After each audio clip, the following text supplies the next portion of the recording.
Welcome, everyone. So we're going to start. My name is Beverly. My company is called Work Smart, Live Smart, and we're here to talk about mental health, mental illness issues. So we've talked about stress and we've talked about resiliency. We've talked about balance and that. We're really going to focus on the mental illness side of things. And we're going to be looking at the mood disorders and the anxiety disorders. There is a lot of information. So if you've been to one of the sessions, this one's a little bit different because we're just going to, it's a whirlwind of information that we can kind of stop and talk and check kind of in the midst. But I really want to bring about awareness as to what they are and what they aren't, and what are some of the coping skills that are available and places that you can go for help, and how to support somebody who may be dealing with this type of an issue, okay? So ask questions, lots of information in your booklets. Most of it's going to be in the slide presentation above me, okay? All right, so we're going to be talking about all of these things. Let's go back one. If somebody is dealing with a mental health issue, what is it that you would look for? What would be an indicator that a colleague or that somebody around you may be dealing with an issue of some sort? Withdrawn, good. They're isolating themselves. They're not talking to other people. They may not be participating in the same way. Good. Missing work. Missing work. They may be late or they may be missing days altogether, right? Good. What else? Anybody? I'm dealing with somebody who's overly confident and godlike. Okay. And so that's not often a common symptom that we recognize, but it is one of the symptoms of one of the illnesses that we're going to talk about. It's that kind of almost grandiosity that goes with it. And again, sometimes we think of the person as just being boastful or bragging or whatever, but then it can become extreme where it's interfering. Yeah. Good. What about? Anger. Anger issues, yeah. Often when we think mental health, one of the pictures that comes to mind is sadness, but it can be irritability as well. Yeah. Somebody over here had their hand up, I thought. Unkempt. They don't care what they look like. They come in Disheveled, they're not taking care of themselves. Now, we all have bad hair days. We all have those days where, for me, it's ponytail day, right? It's like I'm going to just throw it up and that's all I can kind of manage. But, you know, we all, the icing on the cake, but this is going on for like a longer period of time. Yeah. Okay, so there's some main things to look for. We talked about lateness, we talked increased supervision. And so they may need more hand-holding. They may need to be monitored. They may be needing more. They may be making more mistakes, so you have to check in with them more. So that kind of supervision. Productivity may be going down. They may not be getting the reports done on time. They may be forgetting major details. They're not kind of responding in the way that they normally responded to things. Inconsistency. So, you know, they're usually pretty meticulous and then they're not, and then they are, and it's kind of all over the place, and they're saying one thing and then doing another thing. They may have strained relationships. So we talked about that. No worries, no worries. Strained relationships, conflict happening, more arguments. We talked about irritability, so that may be leading into more conflict types of situations. This is one that you may not notice as much, but that inability to concentrate. Yeah. So they may be in a meeting and they're saying, what did you say? Or, you know, it's that you're looking at the person and there's like nobody home. Like they're just not, they're not present at the moment of the conversation. Violation of safety procedures. That one may be difficult in an office setting to really look at, but especially I notice it in manufacturing settings where they're not following the safety procedures. But you may notice in a case like this where a person's having more accidents. They're dropping things more. They're bumping into things more. They're forgetting things more. More excuses and blaming. So as a way of diverting the attention from themselves, they're pointing to other things. They're blaming somebody else for making that happen, or there's an excuse why they didn't get something done. And so it's kind of that diversion that may be happening. And then substance abuse issues. More alcohol, more caffeine, smoking more. And it may be a way of self-medicating, it may be a way of isolating, and it may be a way of just trying to feel better in some sort of way. So those are some of the basics, and thank you for bringing that one up in particular, because we're going to be looking at that. So, in general, of all of the mental health issues that are there, what's the percentage of Canadians, or what one out of how many Canadians will experience a mental health issue at some point in their lifetime? 1 out of 2, probably. 1 out of 2, where that's a little bit high. That's a little bit high. Well, it said at some point. At some point, there you go. 1 in 5, maybe? 1 in 5? 1 in 10, we've got all 1 in 4. It depends on the research that you're looking for, but it's somewhere between 1 in 4 and 1 in 5. So depending on the studies that you want to go with. So that's quite a few people. That's 20% of the Canadian population will have a mental health issue at some point. But in our mind, we've kind of pushed them over here to this little wee group of people that are really separated from us. But if it's 1 in 5, you can imagine that's 1 in 5 people you work with, 1 in 5 people you live with, 1 in 5 in your community, in your association, all of the people that you're connected to. So it's not a small issue. So like I said, we're going to be talking about mood disorders, anxiety disorders, and we'll touch briefly on how to have a conversation, okay? Hopefully we'll get through most of this. So let's focus on major depression. So sometimes it's called depression with a big D, it's called major depression, all kinds of names associated with it. But what would be the percentage of Canadians who experience depression as an illness at some point in their lifetime? So we said 20% overall, so it's got to be less than 20%. 10% is a very good answer, because it's the right answer. Okay? So 10% of Canadians will experience depression at some point in their lifetime. If we're looking at 30 million Canadians, that's 3 million Canadians who will experience depression at some point in their lifetime. Some people may have only 1 episode, some people may have multiple episodes, some people may have continuously and always, but about 3 million Canadians will experience depression at some point in their lifetime. Now, we generally think of this as an old person or at least an adult illness, but it can impact children as well. We know that 3% of our children, 8% of our teenagers, all the way up to 10% of adults will experience depression. Now, some of us are looking at children, we're going, well, what does a child who's 3 years old have to be depressed about?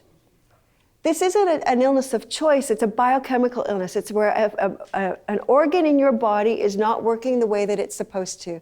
And that can impact children just like it does adults. And so we see in all ages. How a child manifests it, an adult manifests it may be very different, but we certainly see it. And this is not a North American issue, this is around the globe. What we do know is that twice as many women will be diagnosed with depression as men. And other than Julio, we are all women in this room right now. So, it's not unusual. It's not unusual. That's okay. So why would women be diagnosed twice as often as men? Yeah. We go to see the doctor more often than men do, don't we? We're conditioned to go on a yearly basis. Men go when things are falling off, right? So, pretty much. And so, but we've been conditioned to go. And when we're there, we're conditioned to talk about what are we feeling, what's different, what's happening, all the ins and outs and the gory details. And so it's not unusual for us to be able to go a little bit further and talk about our mental health as well. Why else do women get diagnosed more often than men? More stress. I'm glad you brought that up. We're talking about diagnosis rate, not occurrence rate. So the occurrence rate between men and women is pretty much the same. So even though we think we have more stressors, or even though we talk about postpartum and we put all that into the mix, it's about 10% for both men and women. There's slight variations here and there, but it's the diagnosis that's the big deal. So why else would women be diagnosed more often than men?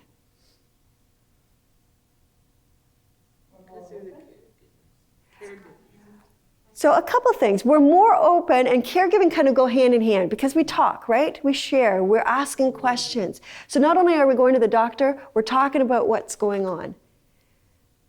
We'll admit it more, like we admit if there's a problem more than men. Yeah, and that's that talking about it. That's good. No, that's good. Hormones, again, that's going to go into the occurrence rate, not the diagnosis rate. So hormonal changes, hormonal fluxes is going to be part of that occurrence. 2 people, a man and a woman, both going to see the same doctor, because I'm going to spin off the doctor piece here. They both go in with the same set of symptoms. One will come away with a diagnosis of stress, one will come away with a diagnosis of depression, even though the treatment options are the same. It's more socially acceptable for a man to be dealing with stress than it is for them to be dealing with depression. So even though the label may be different, the treatment options available to that person may be the same. One last and final reason, men tend to self-medicate more often than women. Men tend to use alcohol and drugs as a way of helping to take care of how they're feeling and not talk to somebody about it. That doesn't mean that women don't. It just means that men tend to do it more often and keep it to themselves. If women are self-medicating, they're still probably talking to somebody about what's going on. So the diagnosis rate is very different. Only 1 out of every 3 people who is dealing with depression will seek help. So if we're thinking 3 million Canadians, only 1 million of those Canadians are getting help, 2 million of them are not. Why wouldn't somebody seek help? They're afraid. They're afraid. What are they afraid of? Maybe what the diagnosis is going to be. Maybe Yeah, you're crazy. you just don't know, yeah. You know, we see the movies, don't we? We watch the, you know, that's the association that we have to mental illness. And so we're afraid of that. What else? They don't know where Oh, to I'm going to go this way first. In some cultures, they don't talk about this at all. Yeah, it's taboo. You know, that is like, that brings shame to the family. And so that's the last thing I'm going to do. And it wasn't that long ago, even in our own kind of culture here, where if you had a relative who had a mental illness, you locked them up when company came. You kept them away from everybody because you didn't want that shame and stigma brought onto the family. So shame and stigma is a big one. Guilt is another part of that goes in with that. Not knowing where to go for help is a big one. You know, many people don't have a family doctor, but we take for granted here in the GTA that we have all kinds of resources available to us. But I want you to picture somebody who lives north of Kapuskasing. It may take them 2 hours just to get to their family doctor, let alone find a mental health professional. And so access to those resources, and in the GTA, it's very complicated. Do you live on this boundary or that side of that boundary? Are you this old or are you that old? Do you have another illness that you're involved in? Or do you have like all of these things complicate where you can go for help. And when you're having trouble dealing with your illness, even managing the system puts another layer of difficulty on it. All right. What we do know is that somebody with depression, our success rates are at about 80 to 90%. That's great news. You know, and we're not talking about curing, because I think when somebody sees success, they think that it's cured. It's not about curing. It's about being able to live your life the way you want to be able to live it.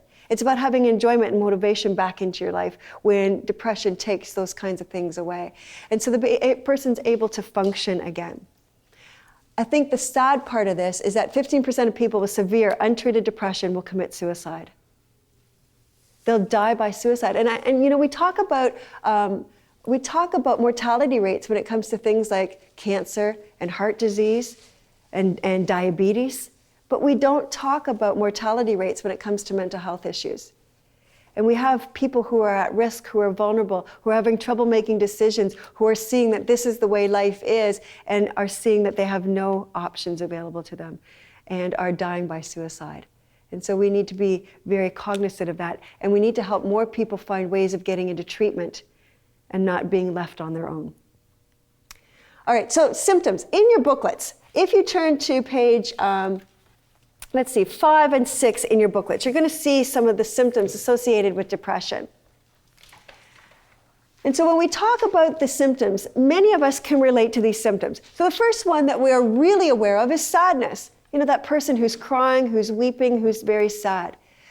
But the person can also be very irritable as well.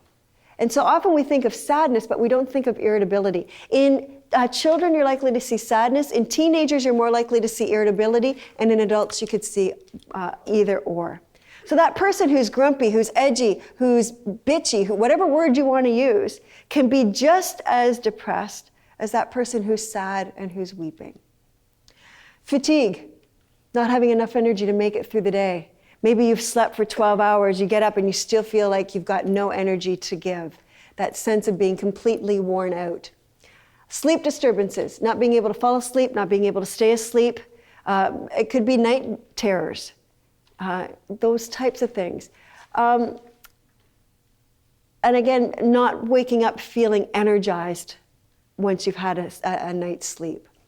Appetite disturbances, eating too much, not being able to eat at all, can be both of those. Weight gain or weight loss for no apparent reason can be part of that.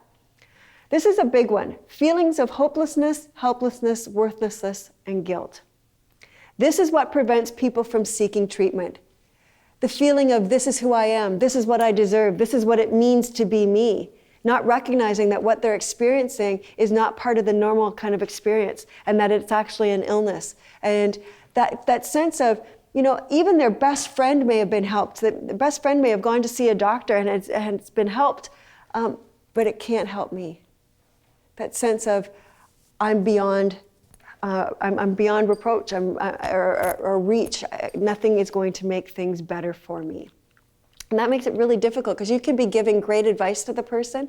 Reach out to your HR, reach out to your EAP. Why don't you go see your doctor? And they're like, why bother? It's not going to change anything. And to really understand that that's part of the illness. It gets really frustrating and we want to blame the person for not trying to help themselves, but that's a symptom of the illness. And to understand that the ability to be motivated, the ability to see connection is being disrupted by the illness. Difficulty thinking, concentrating, deciding, or remembering. The person used to be really good at balancing their checkbook, but now they're bouncing checks all over the place. One of the consumer survivor speakers who used to come out with me talks about a time in her illness where she could take her blouse out of the closet, lay it on the bed, and look at it for hours, not being able to figure out how to pick it up, how to put her arms in the sleeves, or how to do up the buttons. Yet she had her PhD in biochemistry. So something as complicated as biochemistry, for me, I think that's complicated, some of you may not, but for me, something as complicated as biochemistry, at the depths of her illness, she could not figure out how to dress herself. And so some of those things that we take for granted can be very, very difficult. Restlessness or decreased activity, not being able to sit still, feeling like you're jumping out of your skin, feeling like there's something wrong with your body, or decreased energy where you can't even get up off the couch. Your body feels like it weighs a ton and that even just lifting your hair up to brush your hair, or your arm up to brush your hair, is a momentous task. Loss of pleasure in their usual activities we talked about, but in some ways it's even food not tasting the same. Lights don't have the same kind of color behind them. They used to go biking, or they used to do gardening, or they used to read a book, or they used to play sports, but now there's no point. There's no pleasure, there's no motivation from the things that they usually do, which is really difficult because sometimes when we're feeling the blues, if we just get out and socialize, or if we just go for a bike ride, or if we just do something, it makes us feel better. But in the case of depression, it doesn't. And so some of those suggestions that we make often make the person feel more guilty, more hopeless, more helpless than helpful. Physical aches and pains. This is often what gets a person into seeing their doctor. They may end up having headaches or back pain or shoulder pain or stomach upset, or they can't sleep properly. And so they'll go to see a doctor. And it's not unusual for a doctor to be treating what they're hearing, but that person will be going to the doctor year after year and not feeling any better. And it's not until a doctor really looks at the whole picture of the person before they notice that it might be something more than the individual symptoms, that it's all of these things together. And then finally, the thoughts of death and suicide, again, because of the serious risk for suicide. Now, how many of you have experienced any of those symptoms at any point in your lifetime?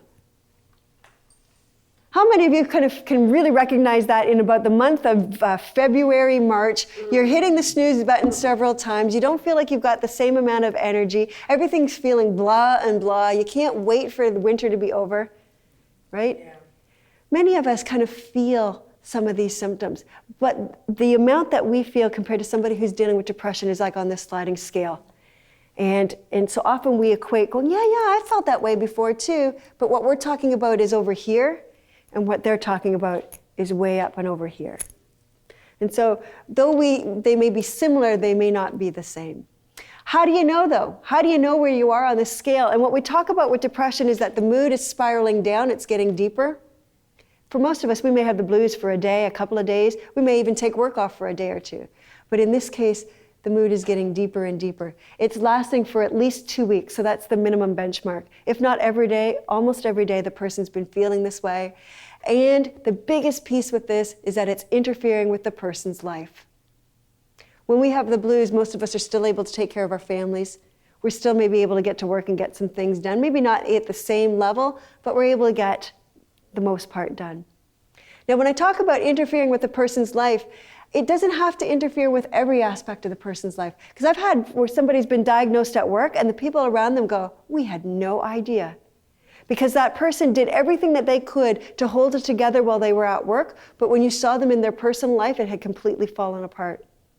And then there's some people who have held it together for their families, and the families go, we had no idea the person was struggling. Because they were doing it for their kids, they were doing it for their spouse, they were doing it for their parents. Yet when you saw them at work, their work life had completely fallen apart. And so it's about having that interference with the person's life. So what do we look for? Well, we know that there are certain factors involved in depression. So if you have a family member, especially if you have a parent who has depression, you are more likely to have it. In fact, if you have a parent who has depression, you are 2.5 times more likely to experience it yourself. So that there's a strong genetic component when it comes to depression. We know that there is a biochemical component. So we know that there's something happening with the person's brain. And we really kind of are at the baby stages of understanding the brain, but we're looking at the neurotransmitters. Now, how many of you can pull back into your kind of recess, those of you, some of you may actually be working in the field, but those of you that are not, how many of you actually remember what a neurotransmitter does? A few people? Yeah, some of you, I think I sat through that science class, but I wasn't really paying attention. But neurotransmitters are the chemicals that take messages from one brain cell to another brain cell. It's responsible for how we think, how we behave, how we act, how we talk. Everything about us is transmitted in those messages. And that's how we function. Well, what we're looking at is that those transmitters aren't functioning properly. Either there's not enough of them, or they're not as effective or efficient as they can be. And one of the ones that we're looking at in particular is called serotonin. So you may have heard of that in some of kind of the readings in that. What seems to be happening is that person has a low level of serotonin. Now, you can't have a brain scan, CAT scan, blood test, urine test to figure out if you have this low level of serotonin. The only test that you can have is actually an autopsy. Not really a good diagnostic, is it? For all intents and purposes, does you absolutely no good at that point. So the only way that you can determine if somebody's dealing with depression is by the signs and symptoms. And you have to rely on that person to be able to communicate how they're experiencing those, to be able to determine whether or not it's depression. So it's really a complicated process. Stress plays a factor. And so stress, as we talked about over the last couple of presentations together, stress takes its toll on both our body and our mind. And it disrupts the processes within our bodies and minds. And it disrupts the way the brain functions. And so stress makes it ineffective or inefficient. So you may have been functioning here along my imaginary functioning line, doing pretty good. Even though you have this low level of serotonin, you're still functioning pretty good. But you get into a stressful situation, and that may be chaos at work, it may be financial difficulty, it may be arguments with your spouse, it may be a child who's sick. But that stress causes you to go into a deficit. Our brain doesn't function the way that it normally does. And so you may experience depression. Some people may only experience one episode, some people may experience multiple episodes, and some people have such a low level of serotonin that it doesn't matter what stressful situation they're in, they will continuously and always experience depression. Depression is different from person to person. And so somebody may say, well, I've had depression, but don't assume that their depression is like the next person's depression or like your depression. Each person is very different. The duration is different. The number of episodes is different. How we experience the symptoms is different. My biggest pet peeve is where somebody who's experienced depression has all of a sudden found the way. And that way, and I'll use yoga, I'm not picking on yoga, but I'm going to use yoga because we all have some kind of relationship to it. But they'll say, you know what? I did yoga when I was at the depths of my depression and it cured me. I haven't had anything more. If we all did yoga, nobody would ever experience depression again. And they tout this, and that's great that it worked for them. And it may work wonderfully for other people, but it may not work for everybody. And in fact, I know it's not going to work for everybody. And their depression is very different than other people's depression. So to say that it's all the same is doing a disservice to those other people. because it makes them feel guilty. It makes them feel like they're not trying hard enough. If they just got more involved in it, it worked for this person, why is it not working for me? And so we need to be kinder. We need to be aware that it's different from person to person. So stress can bring those symptoms about or make those symptoms worse. We also know that certain medications play a role. The antiarrhythmics for high blood pressure, or for heart problems, the antihypertensives for high blood pressure, the anticonvulsants for epileptic seizures, steroids, street drugs. All of those things change brain chemistry and can bring about an episode of depression. Now, it's not a reason to stop those medications, because some of us are on them for very good reasons, especially if you're having heart problems. That medication may be saving your life, but you need to be aware that it could be bringing about a secondary illness, and to not just kind of minimize that and say, well, you're feeling that way because you've had heart problems. You may be feeling that way because you're also experiencing depression. So we need to be aware of that. Any comments or questions about what some of the factors are involved with depression? Just a quick question. Can you not take certain things to increase your serotonin? You cannot add it to your body, but you can make your brain more effective and efficient at using the level that it has. So chocolate is a great example. Carbohydrates, they help to release that serotonin, and they help you to utilize that serotonin, but it's not adding serotonin to your body. Okay? Good question. All right, so we've talked about what does it look like. We've talked about why it's there and how it manifests itself. A little bit about treatments. I'm not going to go into all of the technicalities because we don't have a full day to be able to do this as I normally would, but I'm going to touch on them very quickly. There are many different treatment options, and the biggest myth that's out there is that there's one treatment option for depression. And if that doesn't work, then you're left with nothing. So the idea is that there's many treatment options, and there's many different types of treatment options within those treatment options. And so the biggest thing that you can do as a support person is to encourage people to keep on trying, not to give up, that there is something there they just haven't found the right treatment option yet. So let's talk a little bit about what they are. 3 main categories of treatment options: psychotherapies, biotherapies, and family involvement self-help strategies. Psychotherapies. Anybody who can help you to deal with the stress in your life may be able to help you to manage your depression. And so somebody who's lost their job, a job counselor, maybe that person who helps them with their resume, helps them to find that job, may be enough to help them with their skills to put them above that imaginary line. We all do that, right? We're good friends with people. We give them our advice. We help people through stressful times. For some people, that's all that it takes to come out of that episode of depression, but not everybody. Other people may need more than that. And their depression may be very different than that, and so that may not be enough. Next level. When we talk about kind of more sophisticated counseling strategies, we're talking more around the different modalities, cognitive behavioral, there's emotional, there's all kinds of different things that are available to people.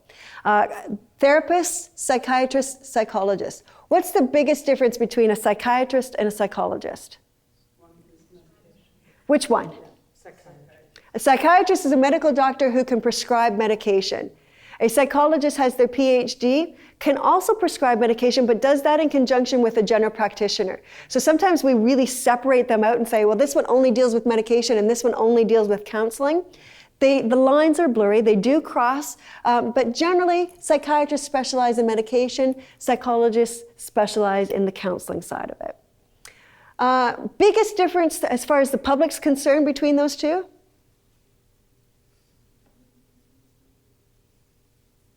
Has to deal with the fee, money. A psychiatrist is what? Expensive. Actually, no. No, really? So a psychiatrist, because they're a medical doctor, can be covered under OHIP, but it's going to take you a lot longer to get in to see them. A psychiatrist usually bills on a sliding scale according to your ability to pay, and you can usually get in quicker to see them. So there's some differences that way as well. Psychiatrists, psychologists are regulated, therapists are not. There are some amazing therapists out there, though. Just because they're not regulated doesn't mean that there aren't some amazing people out there. There are some absolutely wonderful therapists, psychologists, and psychiatrists, and there are some absolutely lousy psychiatrists, psychologists, and therapists. And it's really about finding the person who fits with you. And who fits with me may not fit with you.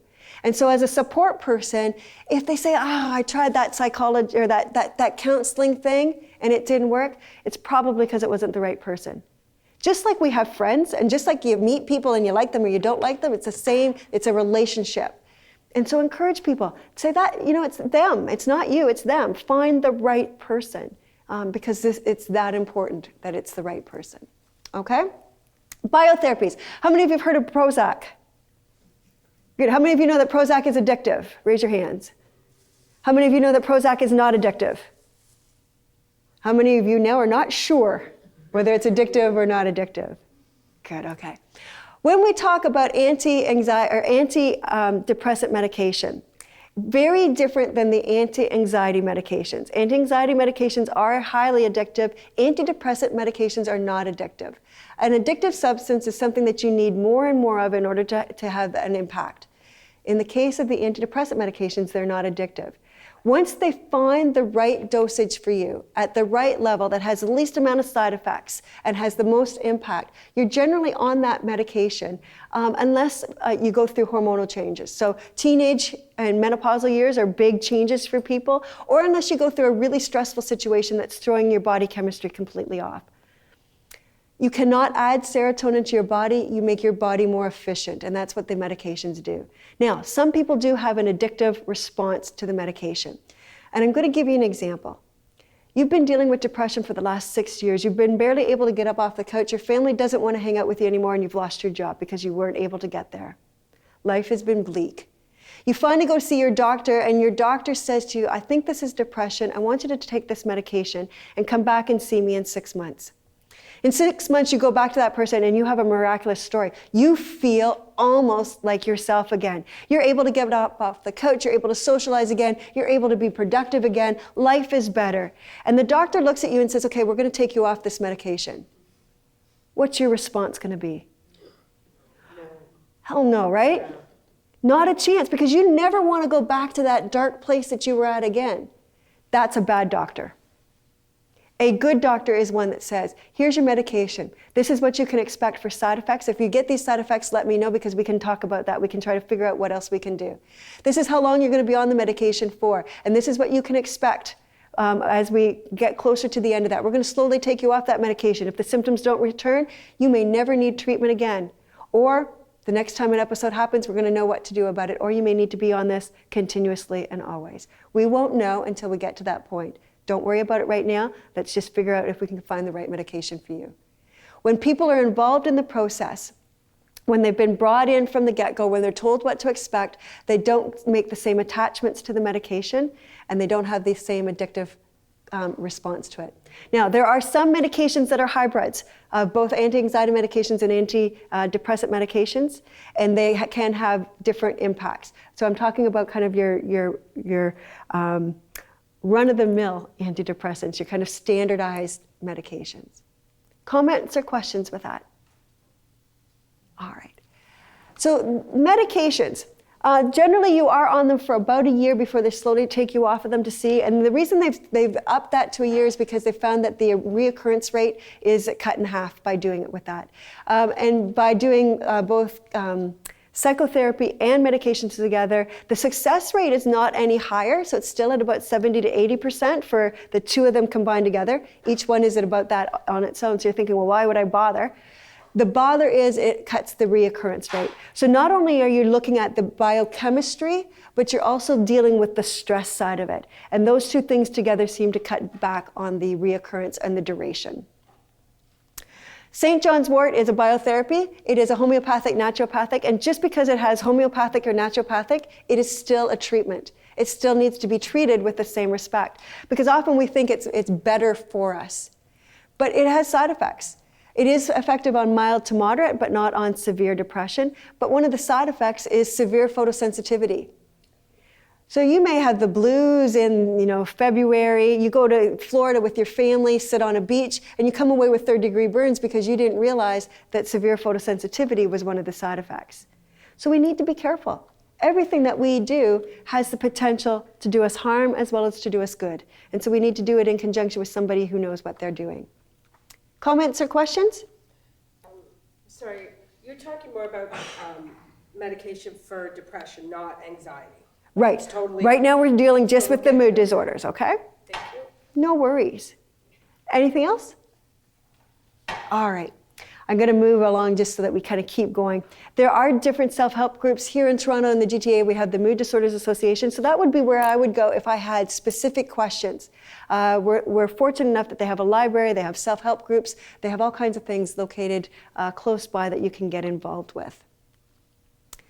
Bipolar. How many of you have heard of bipolar before?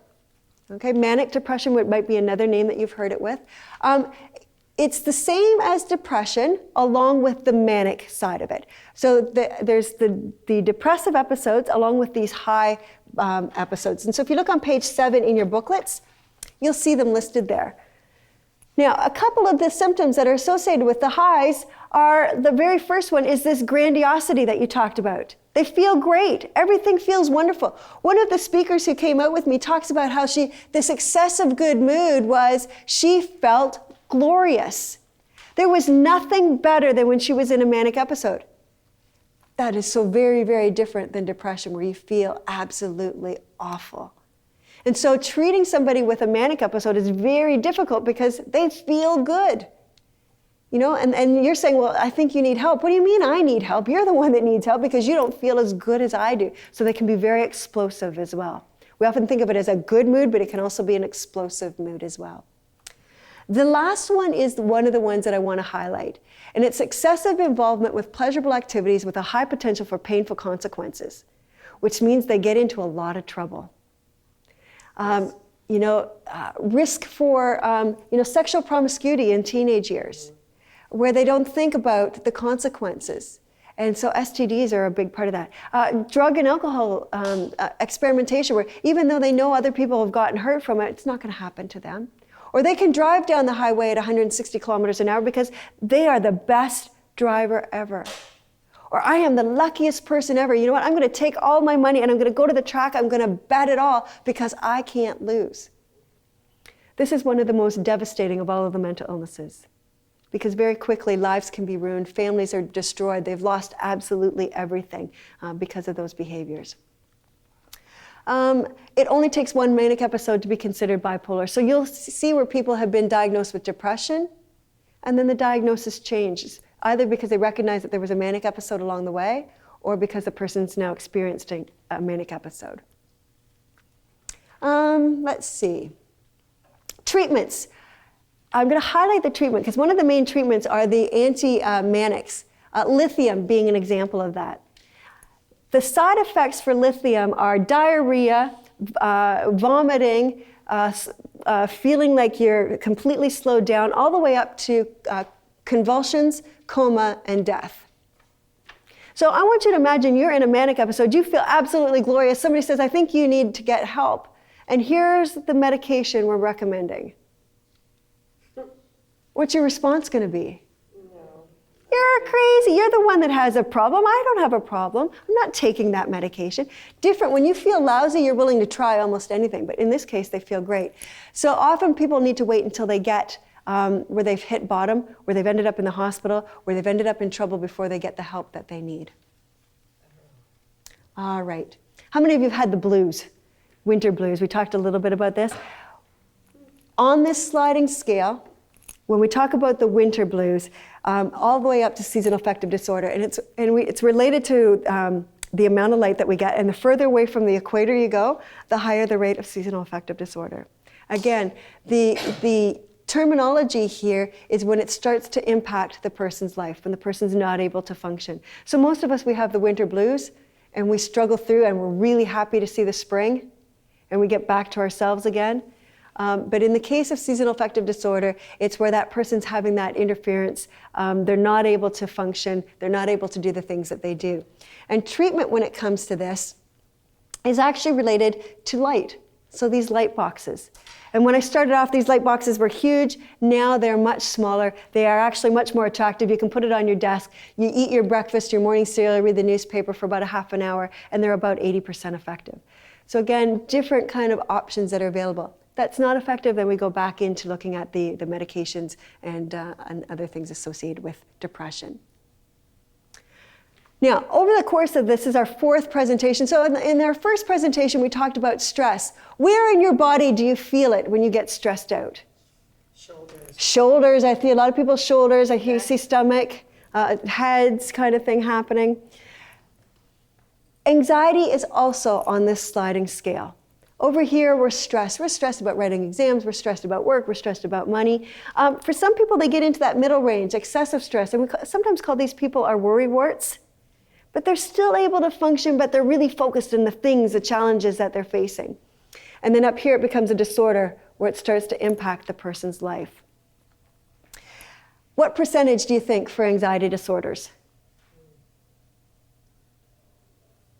More or less than depression, or more or less than the mood disorders? More. It's pretty close. It's about 12%. So 12% when we talk about the different range of anxiety disorders. And so we often talk about mood disorders, but we don't talk as much about the anxiety disorders. All right, so there's different ones that we're going to look at, and you'll see them listed in your booklets. The first one, though, and this is the one that it's common, it's about 3% of the population, but it's not recognized very often. And so the problem with this one is where it's the person who has all of these anxiety symptoms. You know, they're on edge, they're jumpy, they're tense, they're having trouble concentrating, upset stomach, neck, shoulders, all of those things. It's lasting for at least 6 months, if not every day, almost every day, and it's not kind of letting go. And the person's trying to function, but each day gets tougher and tougher to be able to function. And so we see where it's that ongoing anxiety for people. And it's often difficult to recognize because we kind of look at them as that highly anxious person, that worry wart, that person who just doesn't seem to be able to get it together. Actually, I'll go back. Treatment for this one is really around relaxation strategies.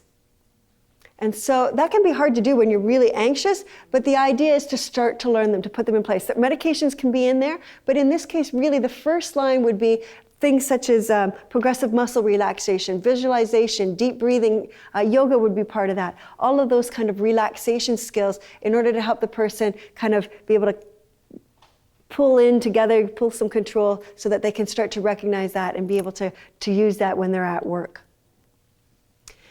How many of you do quirky things? Quirky things such as, let's see, making sure that the stove is shut off a couple of times.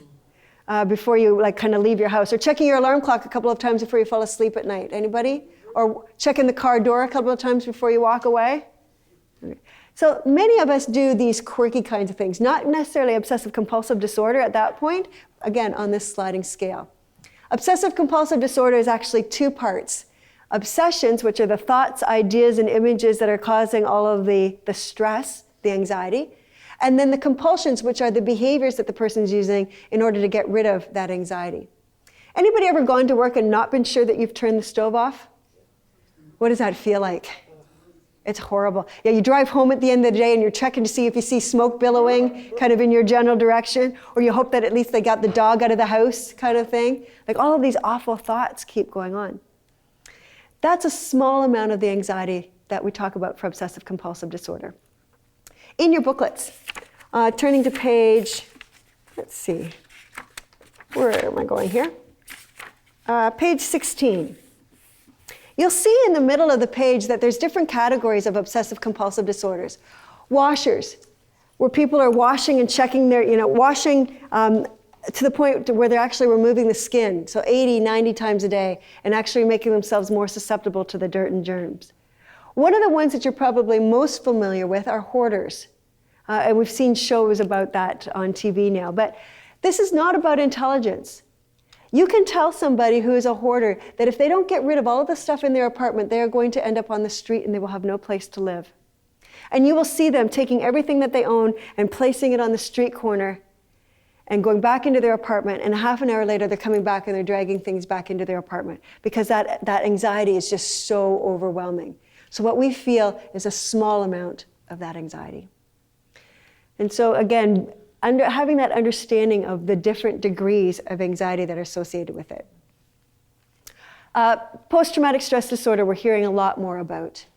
And again, the biggest thing with this kind of anxiety is that it's about the re-experiencing of the event.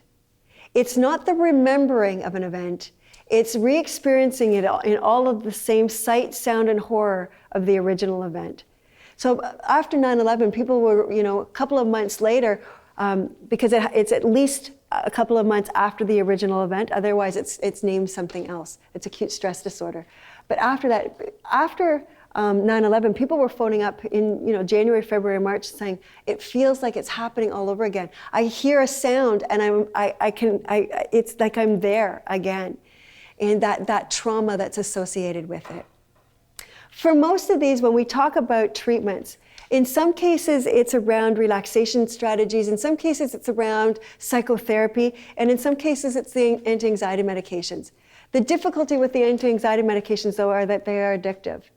And so they're meant for short-term usage. Unfortunately, some people have been on them for a long, long time and then have trouble coming off of those medications. What they're finding is that for some of these people, it's actually bringing about depression, and it was by treating the depression with the antidepressant medications that they're finding that has an impact on the anxiety as well. Again, because we're talking about neurotransmitters. So for some of these, what they're really looking at is using the antidepressant medication as opposed to the anti-anxiety medications. It takes longer for it to have an impact. It's not nearly as effective right away, but it's having a more of a long-term success rate than some of the short-term ones. How many of you have things that give you the heebie-jeebies? Anybody for snakes? Okay. Spiders, okay. How about heights, elevators, closed spaces, anything along those lines? Okay. For many of us, they call phobias the common cold of mental illnesses, because many of us have things over here that give us the heebie-jeebies, but they don't do anything to interfere with our life. Mine's of snakes. I can honestly say, when I was living in Toronto, working in Toronto, there wasn't a lot of snakes that I came across on my way to work. So I could actually get my job done. I actually, though, moved into the middle of the country, up in the middle of the Kawarthas, in the middle of a bush with 2 little boys, and snakes became part of my reality. And so then we talk about how to manage these things. But specific phobias are things such as mice and snakes and elevators. And then there are social phobias. How many of you have seen people who have difficulty standing and talking in front of other people? Absolutely. So that would be a social phobia. All right, so let's have some fun with this. In the first group, we did the first column. So we're going to do the second column in this group. So, cynophobia. Any idea what cynophobia might be? Now you can go online and find thousands. This is just some of the ones that I found interesting. This one's of dogs. Anybody have a fear of dogs? Dogs. I know, they're cute and cuddly. Some people are horribly afraid. Aerophobia. Planes? Flying, good. Agoraphobia. That's going out. Is that going out? Going outside of your safe space. So for some people, they can't leave their apartment. Some people, they can't leave kind of their routine of things. So it's outside of your safe space. Claustrophobia. That's closed. Closed spaces, tight spaces, small spaces. Apophobia. That's an interesting one. Bees. Bees? Bees. Really? Yeah. Gamophobia. Sounds? No, that's a good guess. Not light either, not gamma rays or anything along those lines. This one is marriage. Every male now. Yeah. I'm not sure how the two came to be linked, but scanolophobia. And there are a lot of people at the start of September who are going to have this. School. Fear of school. Astrophobia. Stars or something? Good guess, lightning. Lightning. So my dog has a huge fear of thunder and lightning. Pyrophobia. Fire, good. And acrophobia. No, that's arachnophobia. Heights. Okay. So interesting, all of these different things. Now, for most of us, we can avoid them. But for some of us, we need to be able to deal with them. So let's say you had a fear of flying and you were a sales manager that got promoted and you had to fly across the country now. That's going to have a huge impact on your job. So we talk about things such as exposure therapy and differences along those lines as a way of helping to deal with it. All right, last couple of things. So we've talked about what they are, what they look like, some of the treatment options that are associated with them, and all of this is just designed to start you talking about them, to make it part of our common language, to not be afraid of some of the things that are involved with them. And so my biggest challenge for you is to put that, what I call a first aid plan together. When you're worried about something, I want you to think about these 4 things. And again, acronym ALEC. Ask. Ask, what's going on? I've noticed this. What's happening with you? Listen to the answer. What are they saying? What are they not saying? What's the emotion behind what they're saying? Encourage them to take some sort of action. Can they talk to their manager? Can they talk to the HR department? Can they phone their EAP program? Can they talk to the Canadian Mental Health Association? Have they been to see their doctor? Who's there that can give them the information that they need, that can take them on that journey? And then check in with them. Don't leave that person kind of hanging. Because I feel if they do disclose this to you, first of all, if you were lucky enough to be that confidant, that meant they trusted you. So check in with them. Say, you know what, how did it go? How are things? You don't need to know all of the dirty details, but is there anything else I can help you with? What can I do to support you on these things? Just in the same way that you would with somebody who's dealing with cancer. In the same way that you would when somebody's dealing with a really awful cold or they've had something happen within their family. We ask, we listen, we encourage, we check in. And if we can do more of that, we're going to shrink that stigma. We're going to get more people to reach out and get the help that they need. And we're going to have fewer people who are left feeling isolated and all alone. I have come to the end of my time. I hope I've given you some things to think about. This was a really short kind of exploration. I wish we had more time to do this, but there's lots of articles online that you can look at. Please check out the site. There's more information in your booklets. If you have questions, email me. I'll help you find the right information. And do remember that there are supports available here that you can make use of, so please make use of those. If you haven't filled out your evaluation form, please do. The more information that I get to share back, the more we can bring you more workshops in this series. And again, thank you so much for joining me today. Thank you. You're welcome.